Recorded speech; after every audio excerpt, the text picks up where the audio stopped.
And Grace, honey, love should have brought you home last night. We are listening to the sounds of WHGE.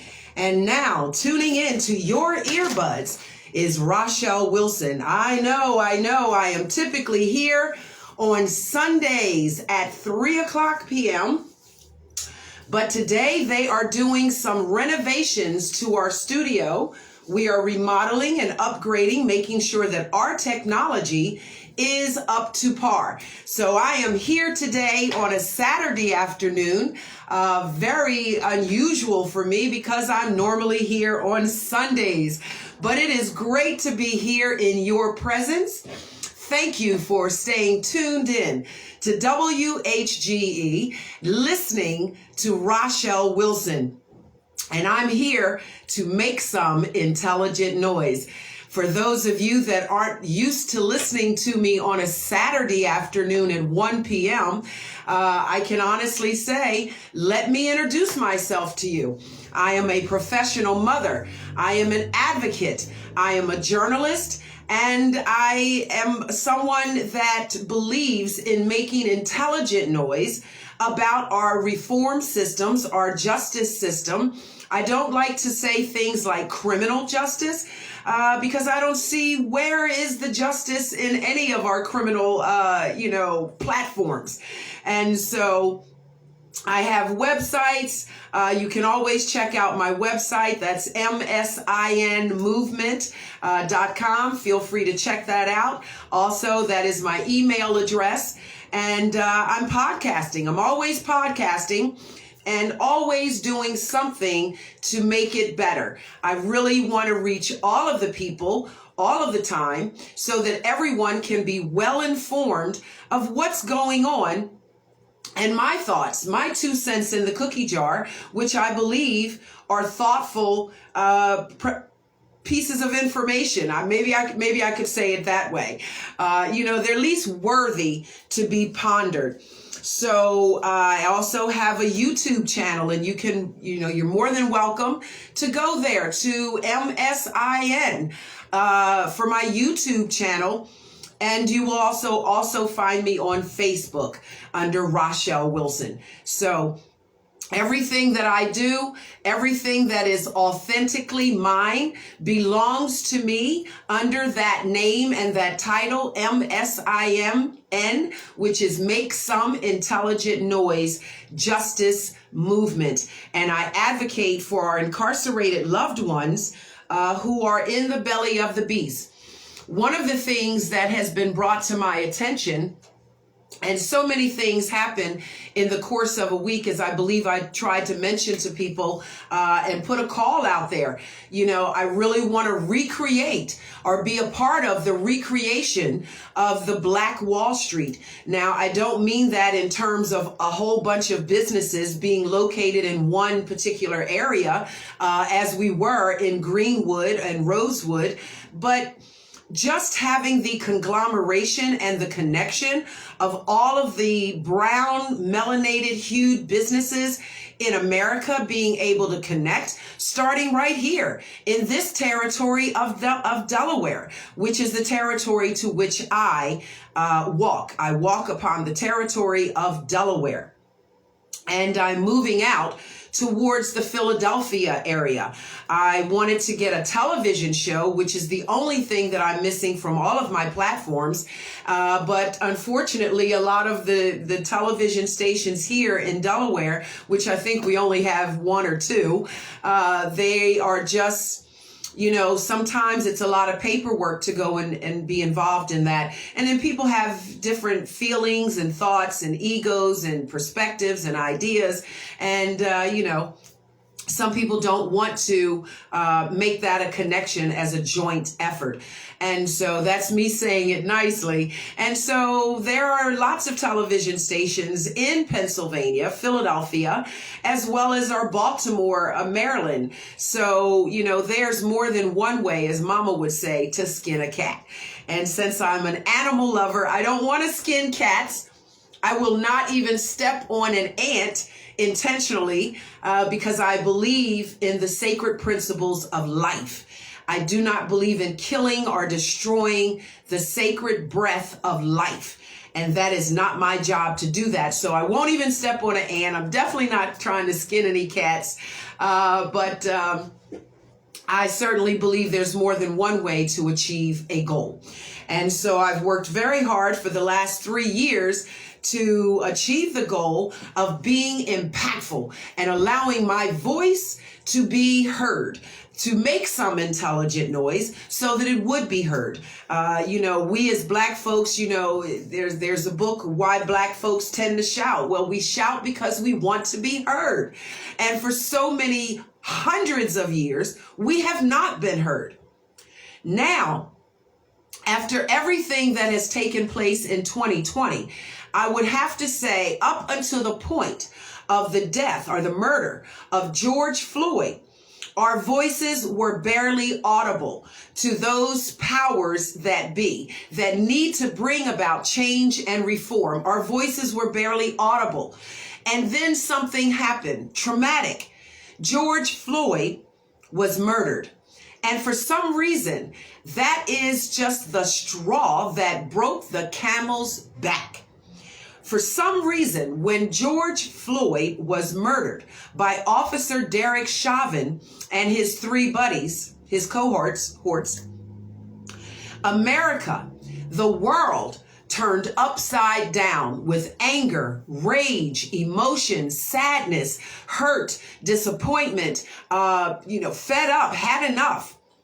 And so protests and voices were heard all over the world because of George Floyd. And I don't ever want any of us to forget.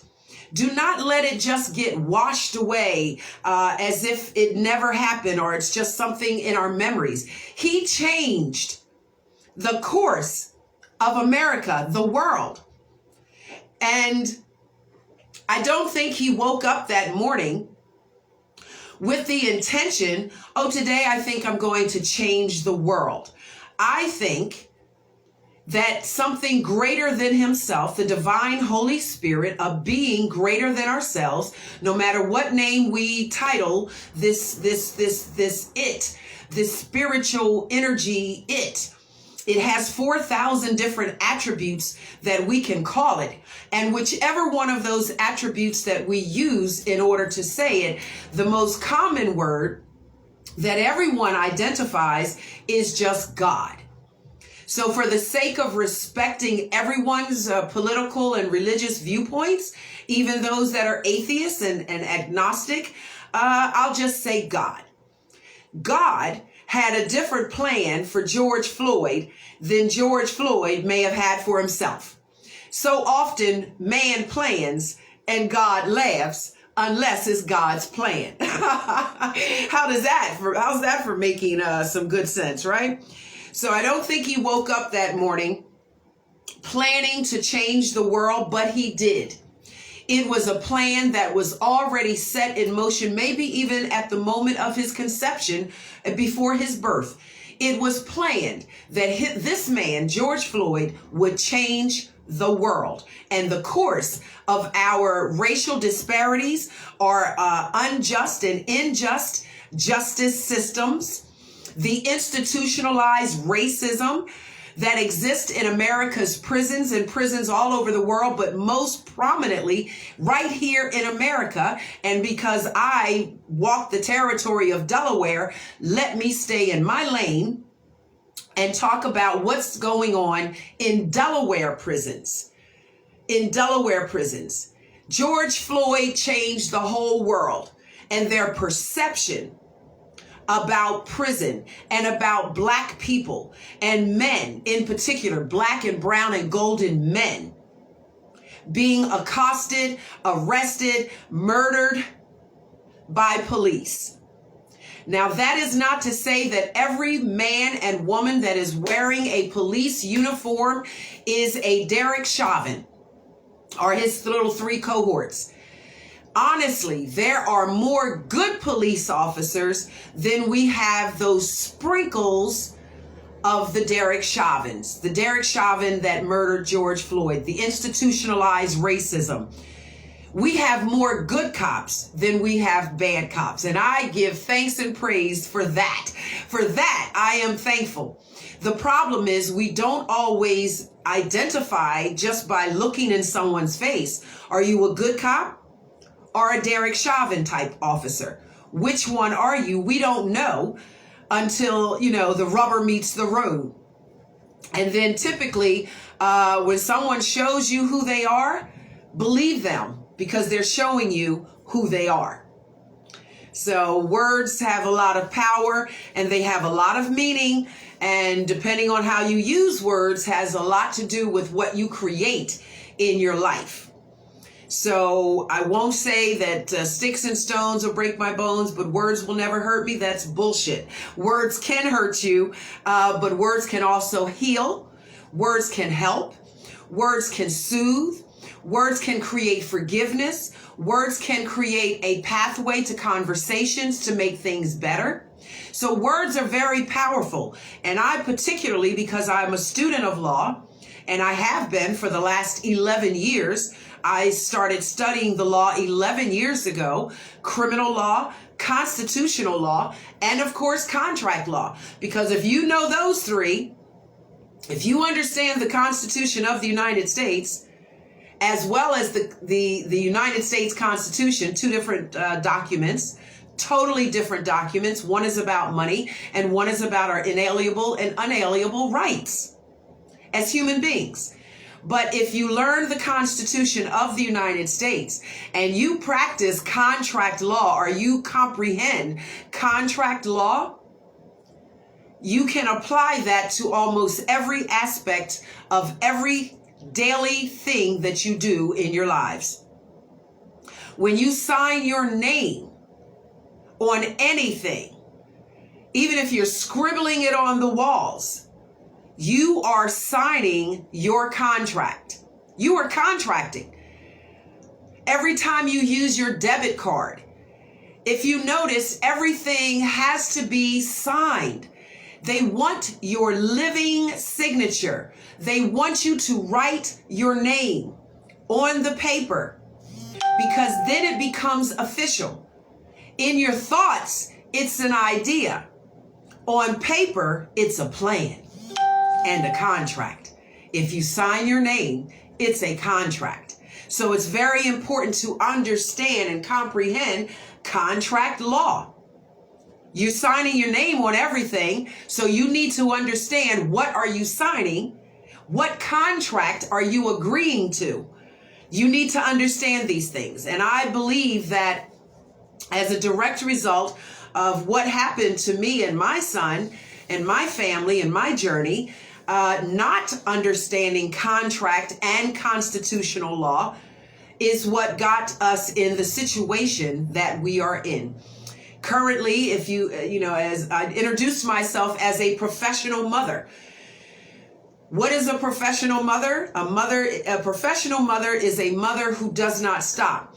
Because your child reaches a certain age, he's 18 now, or she's 18 now, I'm free and home clear, or they're off to college, so I don't have any more responsibilities. I'm free. I can go and travel the world. No, a professional mother is someone who gets up every day and is thinking about the well-being of their child or children.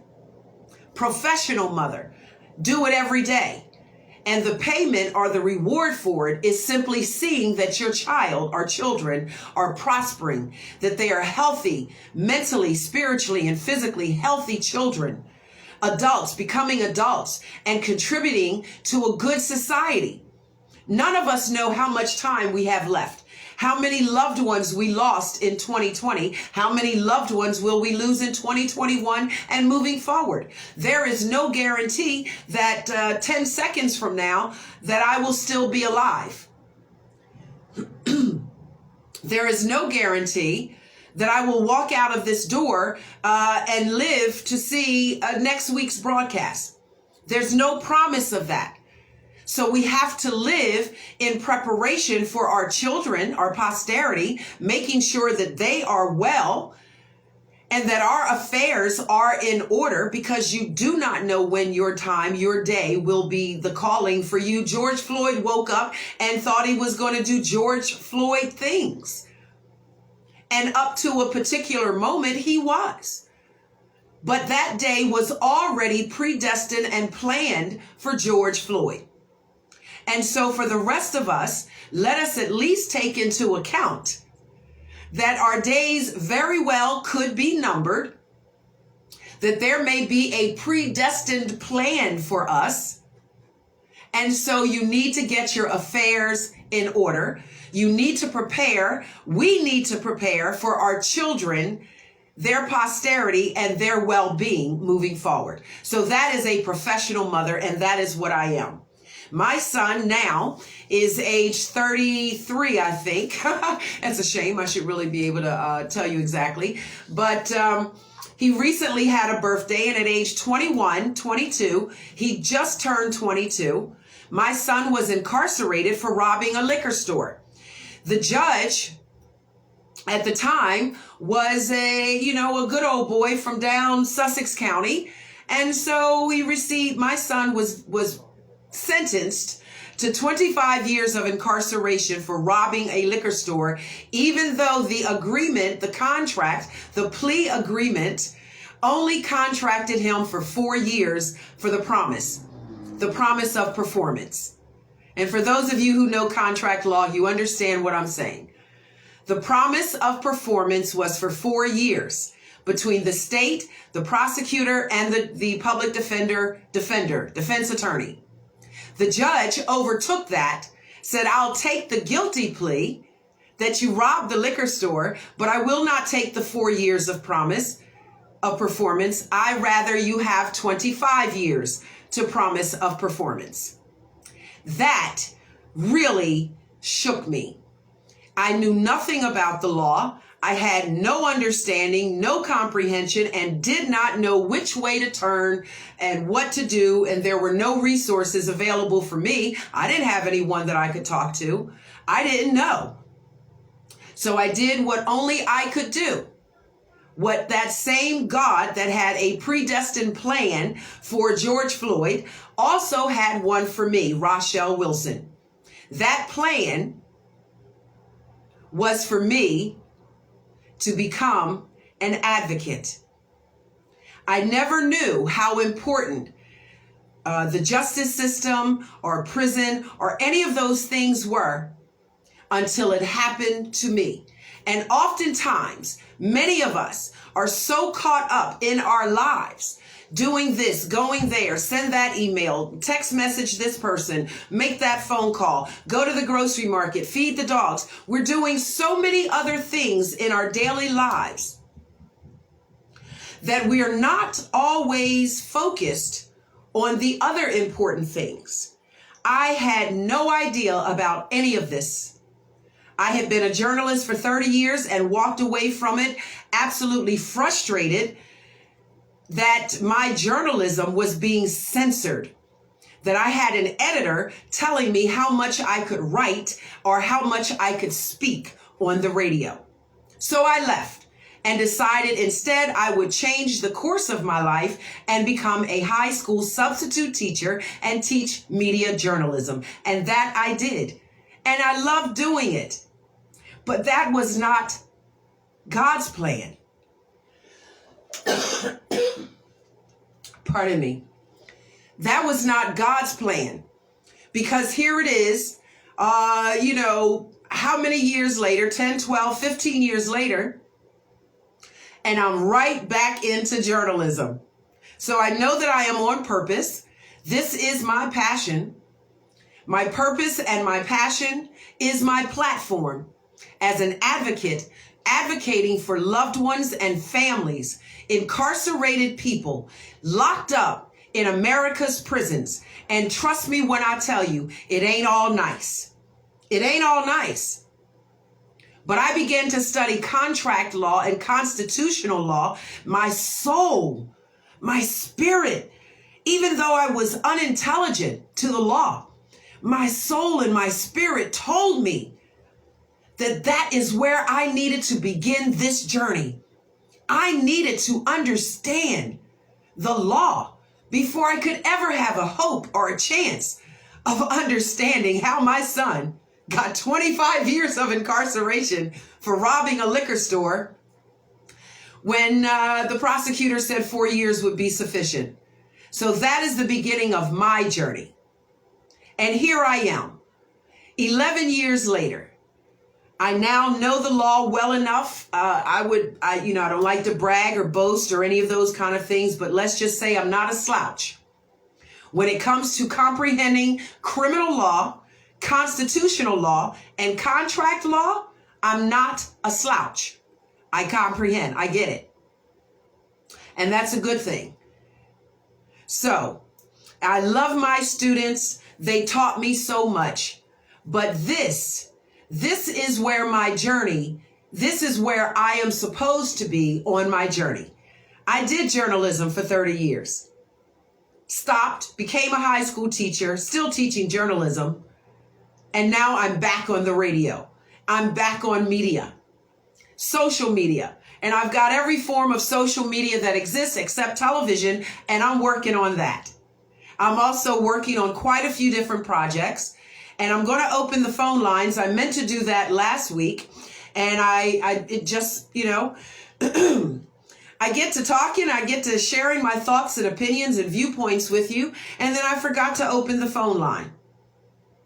So, I'm definitely going to do that. But I want to share with you, this is what I'm opening the phone lines about, is House Bill number 37.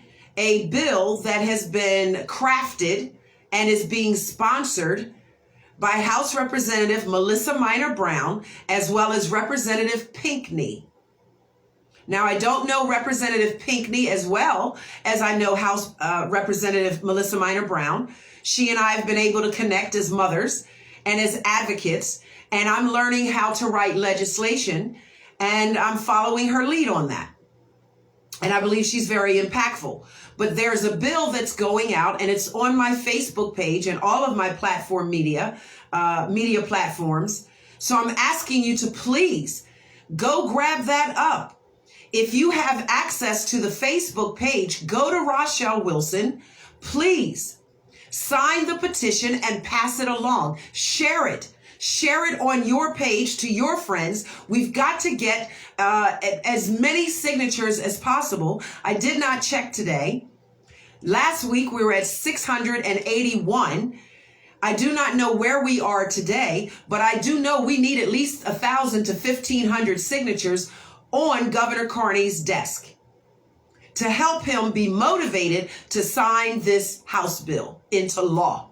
House Bill 37, it decarcerates and gives 1 year, 365 days of good time credit. Good time credit to our incarcerated loved ones, which will help during a pandemic or epidemic.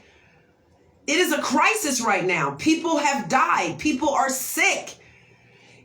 Everyone wants us to be well on the COVID-19, the social distancing and washing your hands and all of these other forms of staying healthy. But who's thinking about what the hell is going on inside the prisons? There is no social distancing. All you can do is lock people up in a cage, 2 people in a cell for 22 and a half hours a day. That's not necessarily clean or hygienic, depending on who you're locked up with.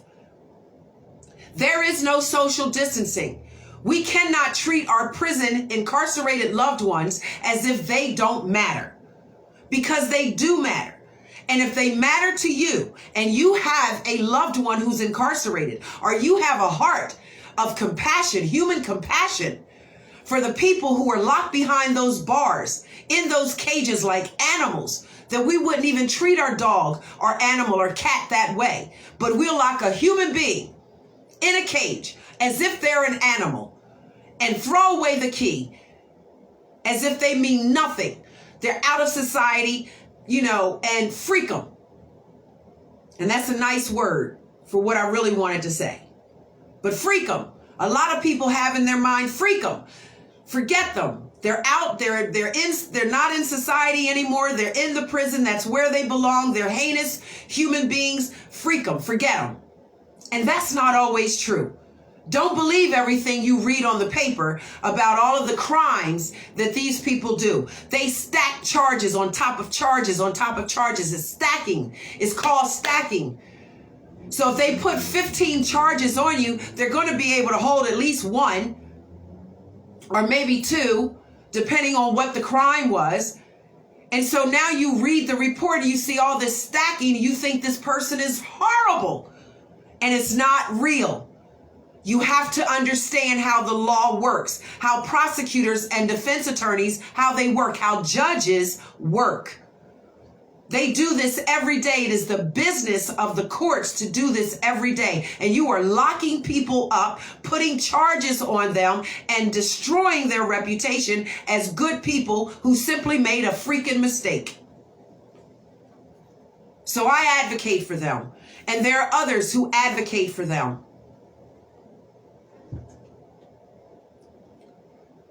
Everyone that's locked up is not a Jeffrey Dahmer. Everyone that's locked up is not a heinous human being. Some people simply made a mistake and they need rehabilitation, not prison. But if prison is the only thing that we've got going where that is offering rehabilitation, then doggone it, give them rehabilitation. Don't just talk about it and put signs and TVs in your waiting room in the prisons saying that you believe in rehabilitative services, and yet you are not rehabilitating anything. People are not receiving mental health counseling. But yet you want to let them back out on the street and you don't even know what their situation or circumstance is. Some people are so mentally messed up. They have been a victim of a crime themselves from a family member. Sometimes it's abuse. Sometimes it's constant beating. Sometimes it's molestation and rape. And then these people never get counseling or assistance or help. Nobody is hugging on them and loving them to show them that is not the right way, and that there's another way. So no one is loving on them and healing their hurts. They grow up, become adults, and then what do? They do the very crimes out of hurt and anger and frustration of things that happened to them as children. Now they're adults and they're committing crimes. In my son's personal particular situation, he was only 22 years old. Do you think he understood everything he was doing? Plus he had been drinking. Do you really think he understood that it wasn't just a fun, prank on the liquor store owner when you robbed the liquor store? Do you think the judge took that into account? Hell no. He did not acknowledge that my son was only 22 and that he mentally did not get it. He was not fully matured. He didn't get it. So we gave my son 25 years and no one was hurt. You cannot tell me that that is not racism in America. But who's holding our judges accountable to their racism? Who holds them accountable? Everyone seems to be afraid to say anything to the judges. And everyone knows that these judges, certain ones, not all, but certain ones, are racist. They're bigots. They do not like brown-hued people. The judge that sentenced my son did not like brown-hued men because of his own personal experiences with his white daughter, his porcelain daughter, who dated brown men. And he hated that. It's on public record. He said clearly, before I leave this bench, I will give out 1,000,000 man years to every black and brown man that steps before me in this courtroom. He's on record for saying that. But do you think there's one person, one legislative person, one official, a senator, a house rep, a governor, another judge, an advocate, anybody would stand up and face that judge and acknowledge and hold him accountable? I've talked to 29 different attorneys, a host of other advocates who promised to help me. But as soon as they find out who the judge is, they run and they hide. And they tell me, oh, I can't help you. It's not that they can't help me. It's that they don't want to go up against this particular judge. And how much do we see that here in America? It's pathetic. It's absolutely pathetic. What gives a judge so much oompa that everyone is afraid to say anything to him? Like, you know you're wrong. Isn't there anyone out there who will just stand up and say, you know you're wrong, Judge so-and-so? Look at how many men in America, brown-hued men, as well as our porcelain men, how many of them have been falsely accused and then falsely incarcerated. And even those that have done something inappropriate, look at the amount of time that they get in comparison to their porcelain brothers and sisters. It's not fair. It's not right. Who's going to address this? Why did the man in front of my son, who was a porcelain man, who robbed, I don't remember what he robbed, but he did some kind of a robbery. The judge gave him 6 years. 6. He was porcelain with blonde hair and blue eyes. My son steps up right behind him for his sentence and gets 25 years for a robbery as well. You can't tell me that racism in America is dead. There's some stuff that certain people can just get away with, and other people have to be held accountable to it over sentence. I have never said that my son didn't do something inappropriate. Absolutely. He was never raised to rob anyone. He worked. He worked all his life. He had money. Why would you rob a liquor store for a bottle of liquor? Like, how dumb is that? So yes, my son deserved to be in the timeout chair, but not for 25 years. Not for 25 years. And so that's why I advocate. And then that brings me to a story. Next week, if you stay tuned in, and I really do pray that you will, next week, I will be talking with some folks from a gentleman's case by the name of Lenny Edwards and his co-defendant, Al.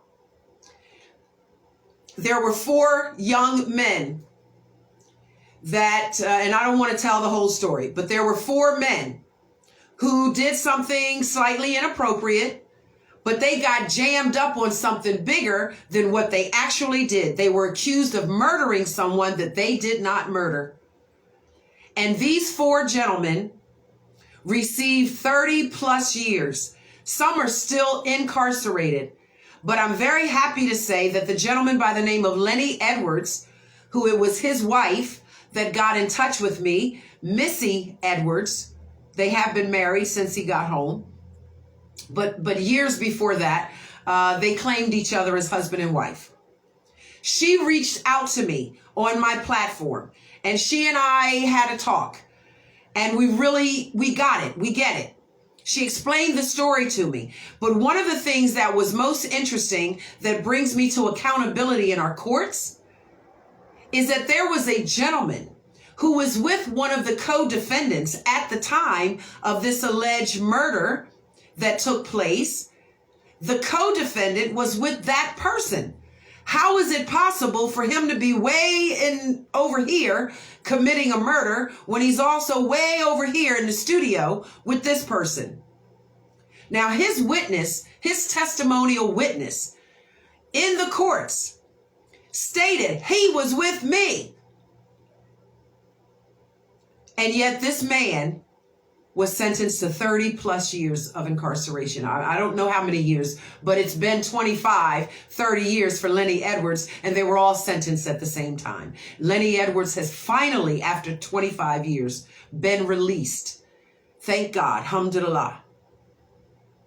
But some folks, some of the other folks, the other 3 guys are still incarcerated. And I gotta tell you, I want you to listen in on that interview.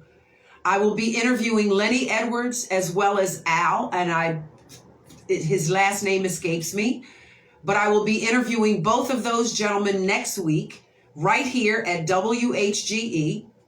Also, the witness that was with one of the co-defendants. And some of you may have heard of him. You may know the name of Mr. Damon Johns. Damon Johns. Very prestigious, very famous gentleman, very active in music. And he's just, he's a public figure. And at the time, 25 years ago, when this alleged crime was committed, Damon Johns was in the studio, if I understand the story correctly, he was in the studio with one of the co-defendants that has been charged to 30 years for this murder. Now, how do you go figure that? Go figure that justice in American systems. You're not going to tell me, there's no way that you're going to convince me, there's no one that can convince me that racism is not alive and well here in America, because I know that it is. When you look at cases like that, how can any judge in his right mind, according to the law, how can you put someone, incarcerate someone for 30 years when they have a witness testimony? They were with me at the studio. So join me next week as we delve into that conversation with Mr. Damon Johns. We will have him calling in and chatting with us via my phone line on air. And I will have the speakers up so that you can hear that interview where I will be talking with him about his location at the time of the murder. Damon Johns, we definitely know he was at the studio, but who was with him at the time of this alleged murder? Lenny Edwards will also be chiming in, and perhaps Missy, but we'll see how that works out. The important thing is I want to show you that the American justice system has flaws. And in case anyone out there thinks that it doesn't, because you're hiding behind some fragility of your porcelain skin, and you think there is no racism in America, I want to show you that there is, so that you can stop denying that it's real. So make sure you tune in next week for that interview with Lenny Edwards and Damon Johns. I'm going to open up the phone lines, and while I do that, I also want to tell you about a couple of testing sites. If there's anyone out there who has a comment, I'll give you a moment to say something important. Make sure it's intelligent. And those phone lines, my phone line is now open at 302-452-4940. If you're driving, let me say that again. If you're in your car and you're listening to the radio, let me say that again. Grab your cell phone. 302, it's a Delaware extension. Area code 302-452-4940. Call in if you have a comment or a question, or you just like to say something, and talk with Rachelle. All right, phone lines are open.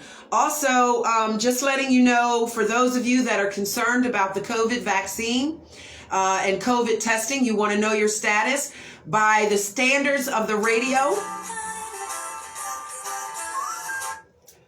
Rachelle Wilson, welcome. Thank you for answering. This is Anika Hodgman. Hello, Anika. How are you? Monique. I'm sorry, Monique.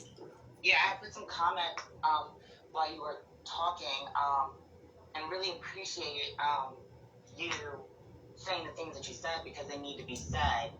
And in Delaware currently, there's a 14-year-old facing 16 years and 30 days for protesting on Market Street and using their First Amendment right.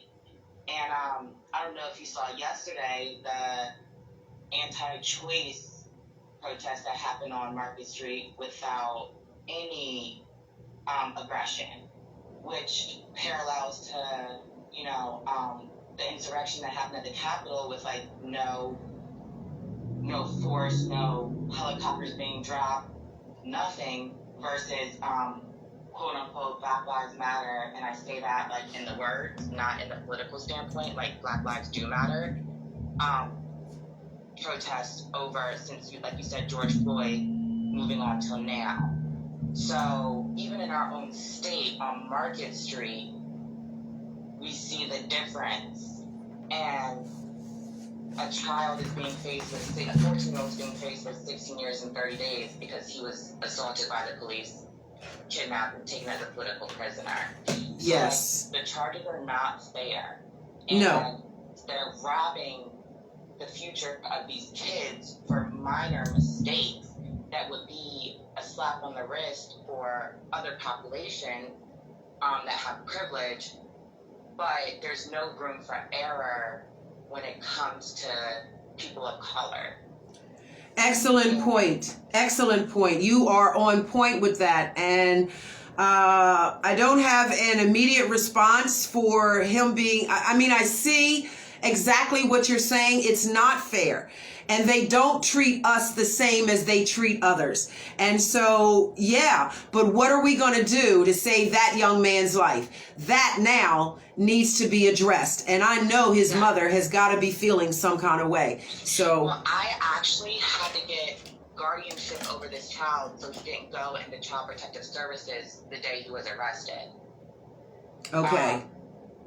So I'm advocating for this child that's Delaware native, never only received one C in his life. He's currently vice president of his class and wants to be a civil rights lawyer. But these false charges can ruin this child's future. You're absolutely correct. A plea or taking a deal. It's drop these outrageous charges on our youth and on our future leaders, because you're inhibiting, purposely their potential for some reason that, I don't have the intellectual capacity to understand. Yes, I don't either. I don't either. But I tell you, you're on the air, and I would like to talk with you a bit more off the air, and perhaps, I don't know, maybe even try to brainstorm a couple of things or some suggestions on how we might be able to help this young man. For now, how about telling me what his name is, if that's legal? We call him Simba. Just because he is a minor, and I want to protect, his safety. Okay. He's very aware, and very intelligent, and damn near brilliant. Okay. And, not just social injustice, but with global warming and right. The coral reef, he genuinely cares. And to see the anti-choice folks march yesterday with no opposition, and last year for him to be arrested for the same thing and be facing 16 years as a 14-year-old, it should have been community service at most. At most. But how do you charge someone more years than they've been alive? But at the insurrection, when people were climbing the Capitol walls, everything was all right. Treason, which according to the Constitution, that treason is death by firearms. I'm not saying that I agree with that, but the law and order, right, are right. facing less time than this kid who merely wanted to walk on Market Street after a protest against police brutality and was kidnapped and assaulted by a white Wilmington PD police officer. Okay.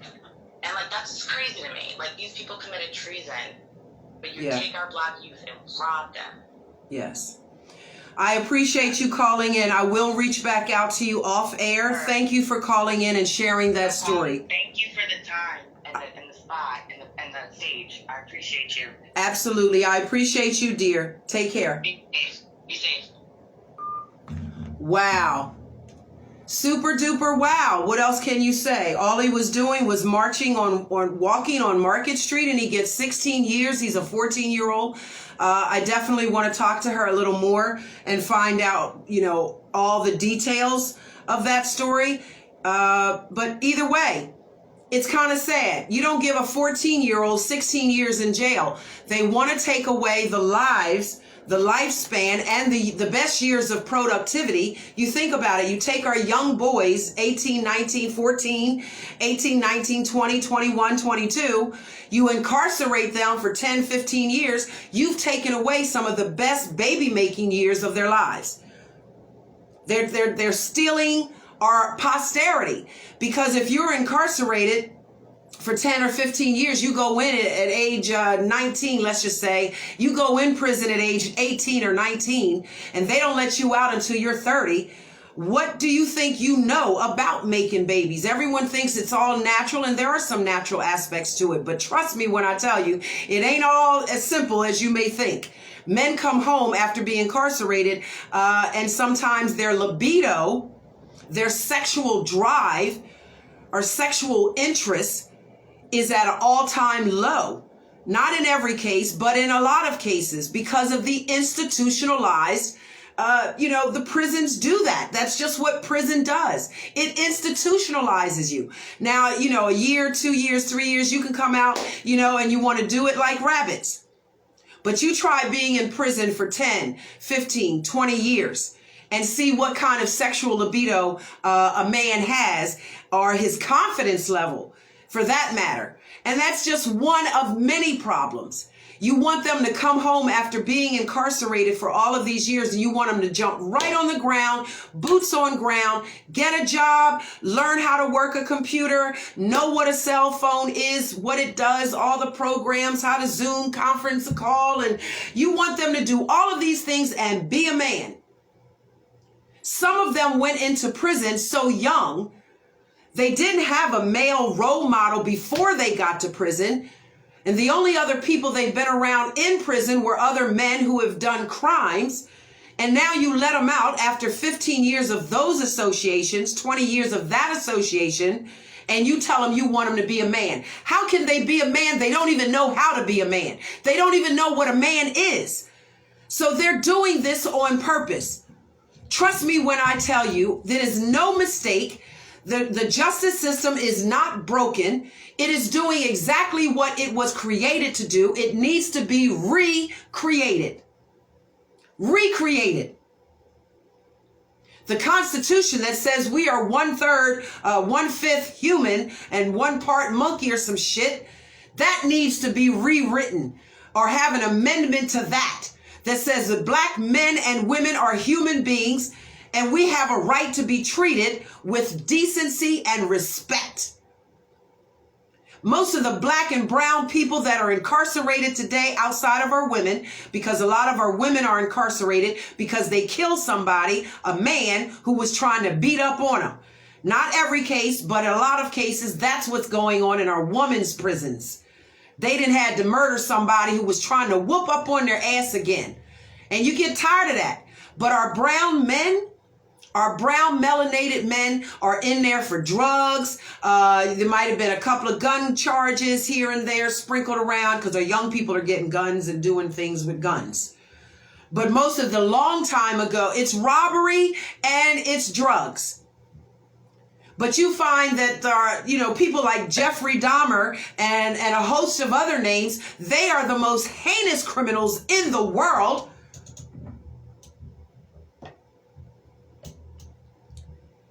Some of them died in prison. Some of them will die in prison. We don't know. But it's not fair. Some of the most heinous criminals in the world are still walking amongst us, while some of the people who were simply on the stupid drug charges have been in there for 30 years.